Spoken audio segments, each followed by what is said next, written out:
excited to share these recipes with you. If you're new, I'm a wife and a mom.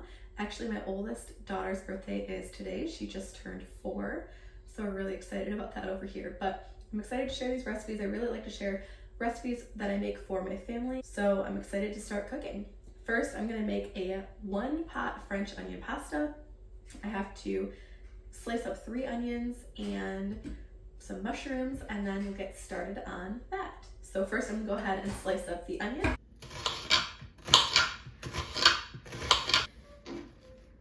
Just gonna go ahead and put them in a bowl now, and then I'm gonna do the other 2 onions sliced. I saw this recipe online when I was just looking up pasta recipes. I'm also gonna be making some meatballs, and so I'm gonna go ahead and dice up probably about half an onion for that recipe as well. I've actually never cooked with wine before, so I'll be doing that today for the first time. I did buy a dry white wine for this recipe.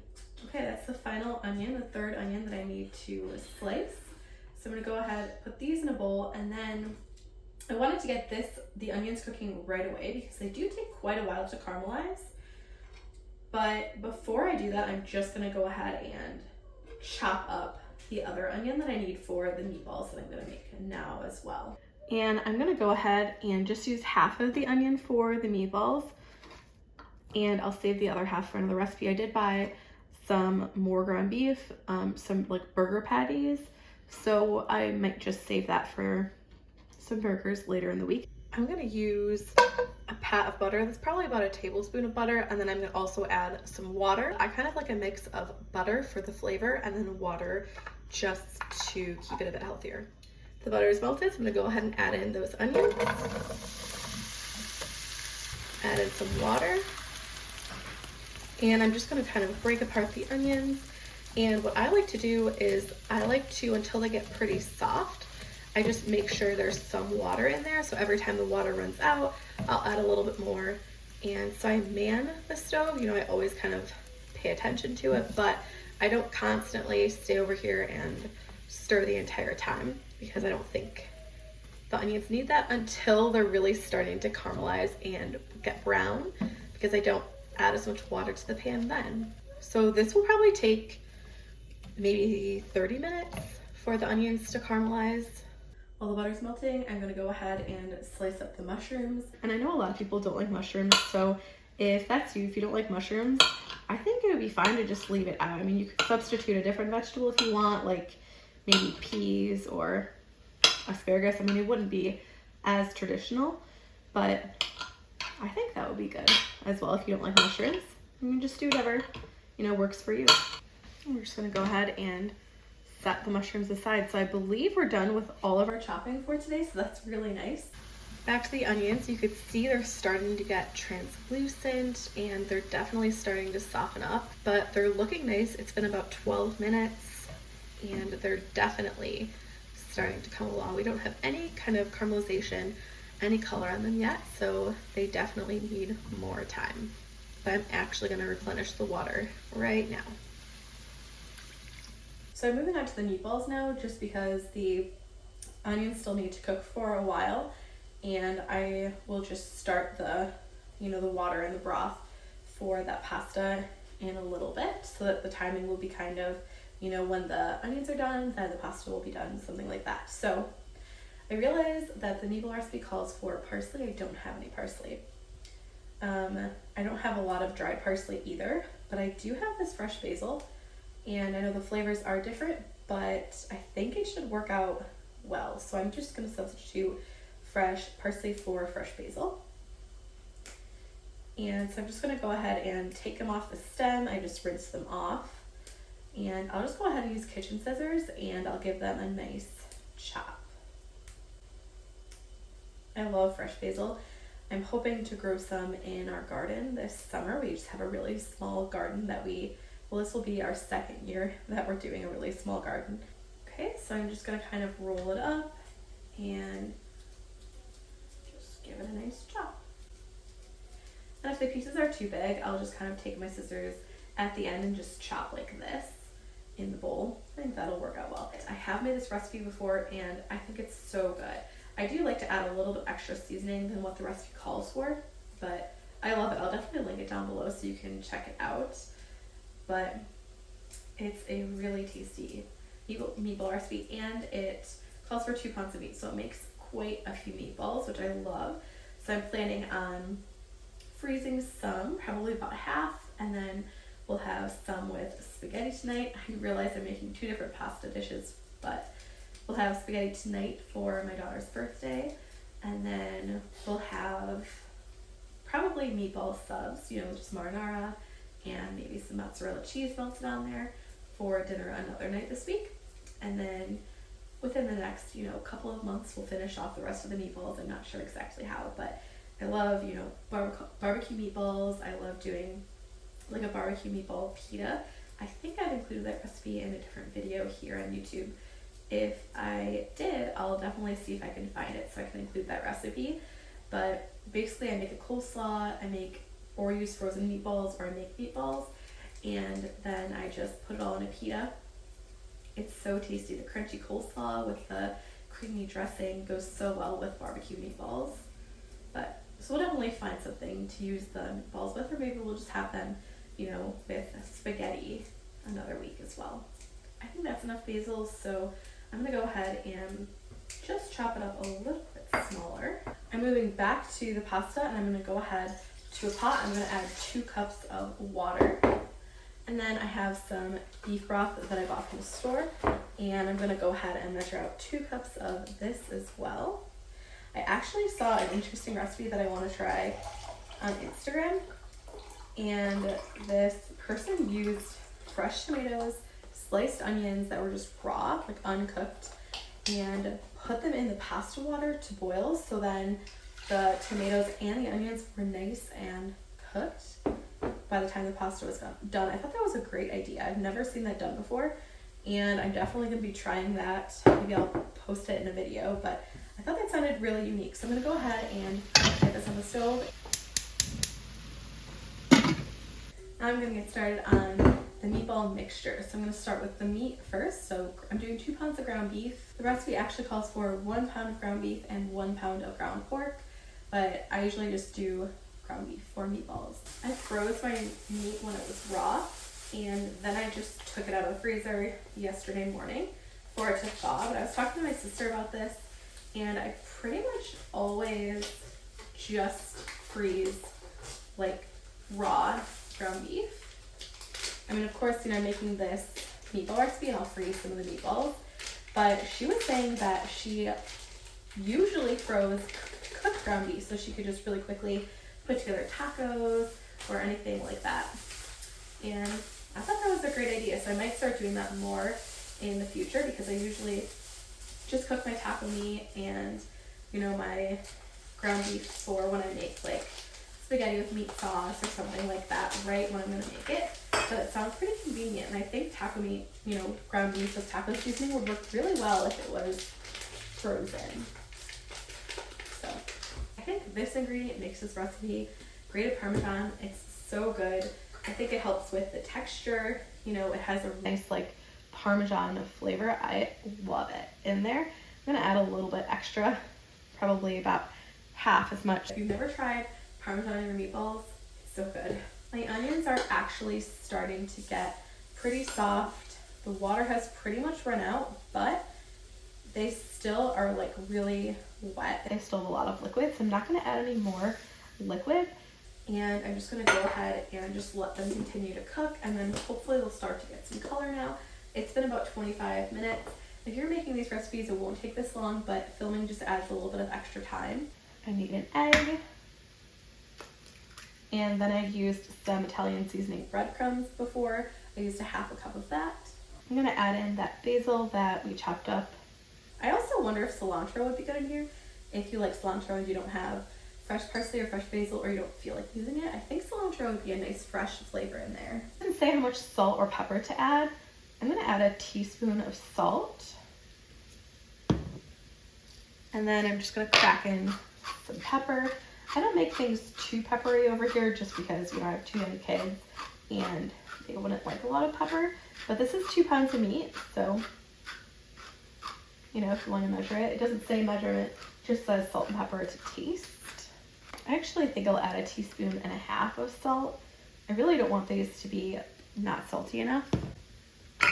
And then I'm gonna add in 1 teaspoon of Italian seasoning. I think that'll provide a really nice flavor. It's kind of a heavy teaspoon there. And I'm gonna measure out 1/2 cup of milk. I'm using whole milk. I like to use that in different recipes, and I buy that for my kids. So I figured I'd use it in this. And then the final ingredient is the onion that we chopped up, the 1/2 onion actually. I'm gonna add about 1 tablespoon of olive oil, just to kind of help it brown. Give that a stir. And you know what I'm gonna add is this cheesy seasoning blend from Trader Joe's. I love it. I put it in my meatballs last time, and I thought it gave it such a nice flavor. If you've never had this before, the ingredients are dried cheddar cheese blend, sea salt, garlic powder, onion powder, rosemary, and dried oregano. So just really good ingredients, and it really tastes cheesy. I use it on eggs all of the time. So definitely check it out if you have a Trader Joe's near you. I love this seasoning, but you could just leave it out if you don't have it. I think this looks pretty good. I could probably caramelize it a bit more, but it has some really nice color. I'm gonna call that done, and I'm gonna go ahead and add in the mushrooms, and then I'll cook this down. If you're using fresh garlic, you'd want to add that probably now, or maybe in another like 2 or so minutes, because mushrooms cook super quick.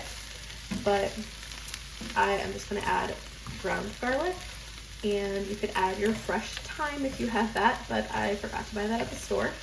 So I think I'm gonna add some Italian seasoning instead of what I know is not the same, but just gotta use what I have here. It's been a couple of minutes, and my mushrooms are starting to get a bit soft. I'm gonna add in the Italian seasoning now, and I'm gonna add some garlic powder. So we'll add a little bit of salt just because I used low sodium beef broth. I'm adding in the wine now. It's 1/2 cup. And my pasta just finished cooking, so I just turned that off. But I did start it a little bit too early, so just keep that in mind if you're making this recipe yourself. I'm also adding in a couple tablespoons of flour at this point. So we just want to cook this for 2 or 3 minutes so the flour cooks. Now let's just take the mushrooms and onions, all of those flavors, and add that to the big pot of pasta. Give it a mix. This looks like it's going to be really heavy with the mushrooms and onion. I think it'll be really tasty. I just realized as I'm over at the stove that I'm not actually making this as a 1-pot meal, and that's what it's advertised as, but doing it as a 2-pot meal just because I wanted to make it a little bit quicker, and I didn't want to have to put in water in the broth after the onions and mushrooms cooked. But if you want to make it a 1-pot meal, you definitely can. I think it would add quite a bit of time though. I figured I'd bring the pasta over here, and it smells delicious. It looks really tasty. I love the ratio of pasta to onions and mushrooms. There isn't really any broth left over, maybe just a tiny bit, but that'll just continue to kind of, thicken up and disappear as the pasta just sits, but it smells so good. I'm gonna go ahead and add in the vinegar now. I'm gonna add a tablespoon, so just a little bit. Should kind of brighten it up because the caramelized onions should be pretty sweet. I'm gonna go ahead and give it a taste. I'm gonna try and get onion and a little bit of mushroom in there, and I'll see how it is. It's really hot. It's good, but in my opinion, it definitely needs some salt, and I'm also gonna add some pepper.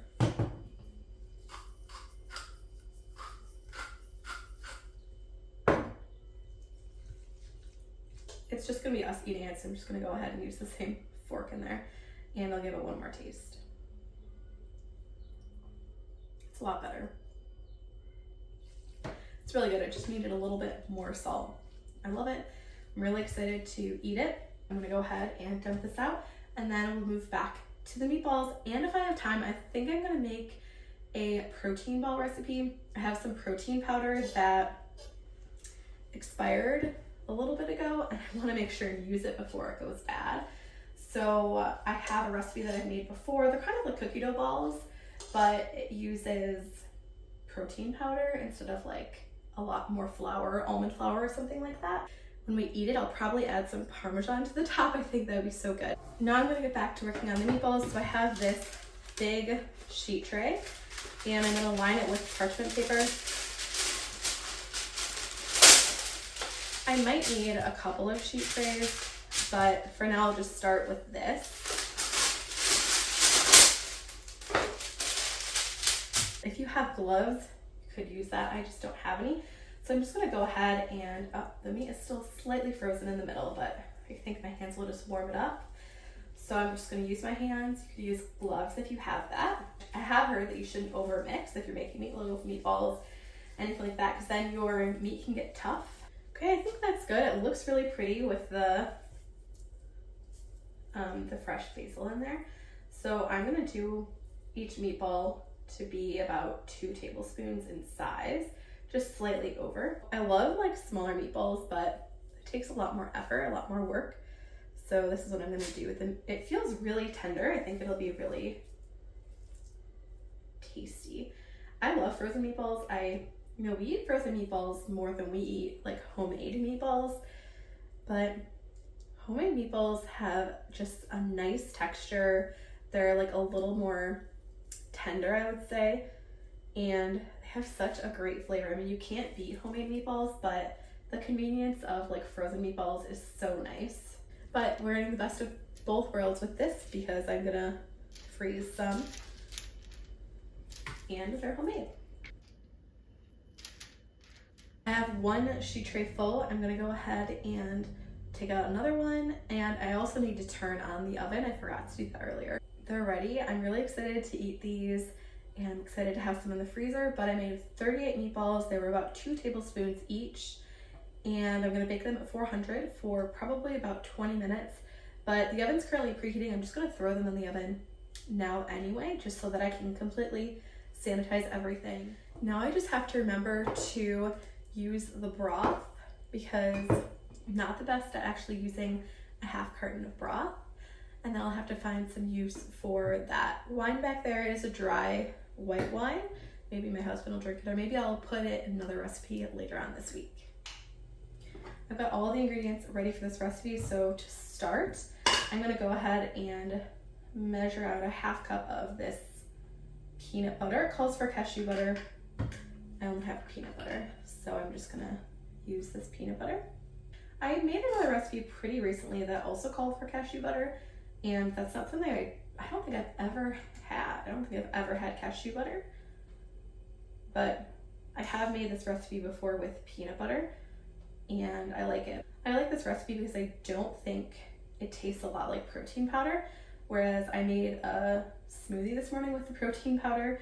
I just don't eat a lot of protein powder, but it's kind of expensive, so I really don't want to have to throw it away. So this morning I made a protein smoothie, and it was pretty good, but you can definitely taste the protein powder. I find that with this recipe, it's not as obvious. I do think you could make this exact recipe and just add the additional 2 tablespoons of almond flour. So it's 2 tablespoons of protein powder, but just do that exact measurement with almond flour, and I think it would just be just as good. I think you could use oat flour or even oats too as well if you'd like. I should have measured out the almond flour before I measured out the peanut butter, just because I also need a half cup of that, but that's okay. I'll just use a spoon and make sure the peanut butter doesn't drip. I have a little bit dripping off there, so I'll just make sure it doesn't get in the almond butter, or the almond flour, I mean. Okay. Next is maple syrup. I need 2 tablespoons of this. So I'm gonna go ahead and add that in.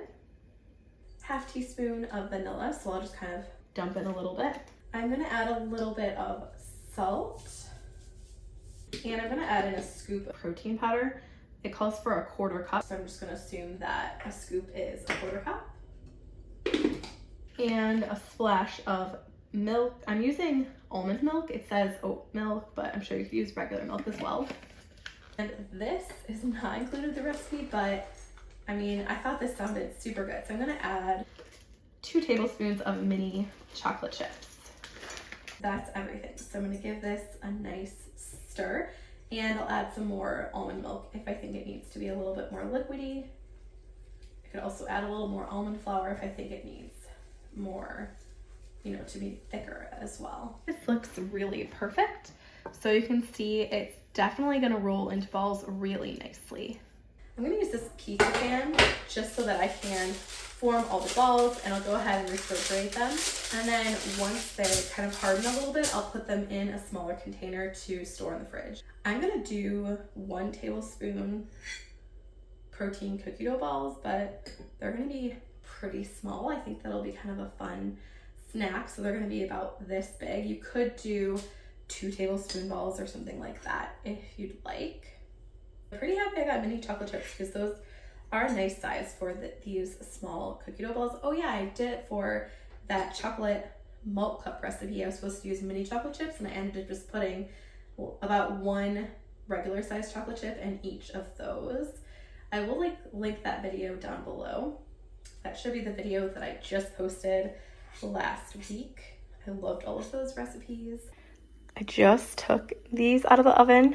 They look so good. Since I started them at a lower temperature while the oven was preheating, I did make sure the internal temperature was safe to eat. 160 is what Alexa just told me. So they look and smell really tasty. I can't wait to have these for dinner and have some in the freezer. I want to say thank you for watching this video. I hope you enjoyed it. Don't forget to give it a thumbs up if you did like it, and subscribe if you're new. I really appreciate that. And I will be back next week with some different recipes, and I'll see you then. Bye.